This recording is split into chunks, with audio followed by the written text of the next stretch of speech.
Hola, hoy veremos la continuación de lo que es el sistema urinario. En la anterior clase ya habíamos mencionado sobre las estructuras que tiene la nefrona, cómo está compuesto el glomérulo renal, cómo es que tiene su cápsula, también vimos los capilares, las arteriolas, vimos también la mácula densa y demás. Entonces el día de hoy lo que avanzaremos va a ser el sistema tubular.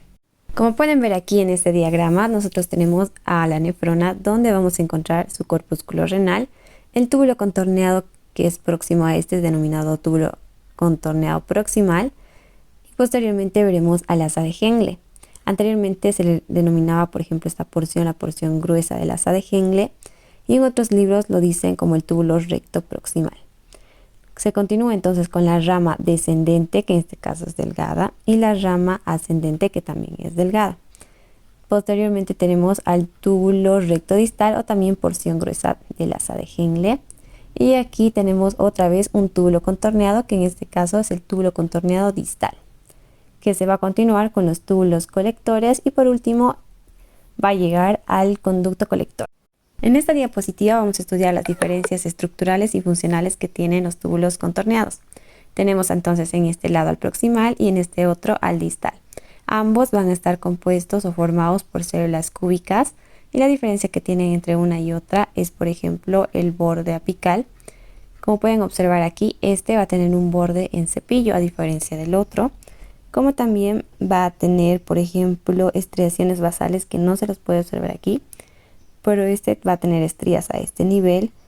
También va a tener una luz mucho más pequeña en comparación a la otra y los núcleos a nivel del proximal siempre son menos numerosos en comparación al distal. Hablando sobre las funciones, vamos a tener, por ejemplo, aquí las funciones de reabsorción, que en este caso el proximal se reabsorbe bastante lo que es la glucosa. Generalmente en el filtrado no se deja pasar, pero si se escapase un poco de glucosa, a este nivel es donde se reabsorbe, porque en la orina no debe existir glucosa a menos que se trate de alguna patología. También se reabsorbe en grandes cantidades lo que es el sodio, el agua y se excretan metabolitos que no le sirven a nuestro organismo. En este otro lado nosotros vamos a tener la reabsorción de sodio, pero a expensas de excreción del potasio, y también se puede reabsorber el bicarbonato y se excreta a cambio lo que es el hidrógeno. Esto le da también cierta acidez a la orina. Continuando lo que es el túbulo contorneado proximal, vamos a tener nosotros a lo que les había mencionado el asa de Henle. La porción delgada va a estar compuesta, como pueden ver aquí, por células planas, son un epitelio plano simple. Estas células son alargadas, al igual que sus núcleos. Y vamos a tener entonces en esta porción delgadita, la que desciende, que es la que baja, se da lo que es la reabsorción pasiva de agua. Sin embargo, al otro lado vamos a tener igual la porción delgada ascendente porque sube. Y aquí la porción ya gruesa, que como pueden ver las porciones gruesas o los túbulos rectos ya tienen un epitelio cúbico. La función de esta rama ascendente es que, por ejemplo, se reabsorbe a sodio, pero es impermeable al agua. Aquí no se reabsorbe para nada el agua y por eso este segmento se le llama segmento diluyente. Continuando con este segmento tenemos el túbulo contorneado distal, que ya lo vimos, y también este se va a conectar con lo que es el túbulo colector o conector, que va a estar compuesto igual por células cúbicas y la función que cumple es eliminar potasio. Tenemos después que va a descender por lo que es el conducto colector. El conducto colector, como pueden observar, sus células ya son mucho más altas, ya son cilíndricas, y este cumple la función de reabsorber agua, que esto va a estar determinado sobre todo por la hormona antidiurética y puede también reabsorber sodio por acción de la hormona aldosterona. La secreción aquí importante se da, por ejemplo, de hidrogeniones o bien de bicarbonato, dependiendo a lo que más tengamos en nuestro cuerpo y necesite excretarlo. Y bueno, como pueden observar, esas son las funciones que cumple cada segmento y en general podemos decir que el riñón va a cumplir la gran función de mantener el balance hidroelectrolítico, porque este va a determinar si necesitamos absorber agua o no necesitamos que haya mucha agua, y entonces dependiendo de eso también las concentraciones de la orina van a variar, ya sea en la composición de agua y electrolitos. Bien, en esta diapositiva podemos ver ya la parte de lo que se continúa con los cálices menores, mayores y demás a lo que es el uréter. A partir de aquí prácticamente todas van a mantener lo que es el epitelio de transición o denominado también urotelio, porque este epitelio es el que encontramos en vías urinarias, de ahí su nombre. ¿Cuál es la característica de este epitelio? Es, por ejemplo, que van a estar dispuestas en al menos 3 capas, la capa superficial, una intermedia y una basal.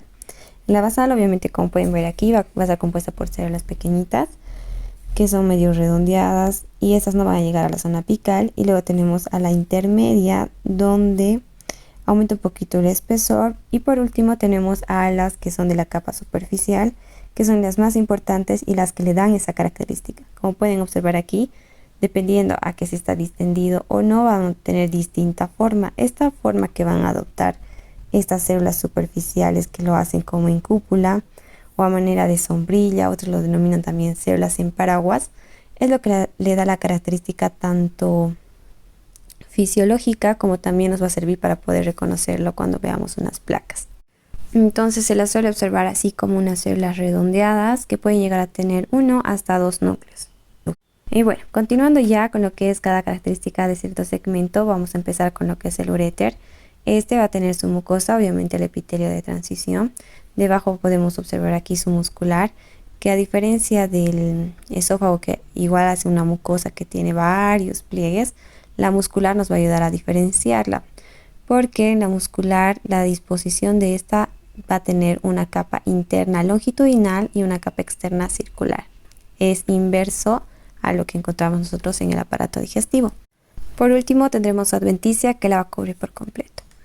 Tenemos también lo que es la vejiga, como pueden observar aquí, su mucosa igual va a ser ciertos pliegues, el urotelio se va a mantener como el epitelio de esta zona y también tendremos una capa muscular muy prominente, que en este caso a todo este músculo liso, por estar acá, se le denomina el músculo detrusor.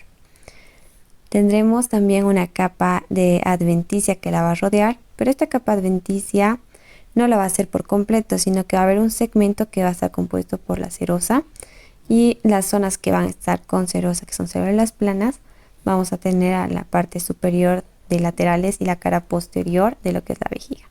La uretra, por su parte, se distingue tanto en masculino y femenino y en realidad tiene varios tipos de epitelios, pero podemos dividirlo tanto en la parte masculina. Vamos a tener 3 segmentos, como habíamos hablado en aparato reproductor, que es la prostática, membranosa, la esponjosa peniana, y la femenina tendremos a la proximal, a la media, como también a la distal.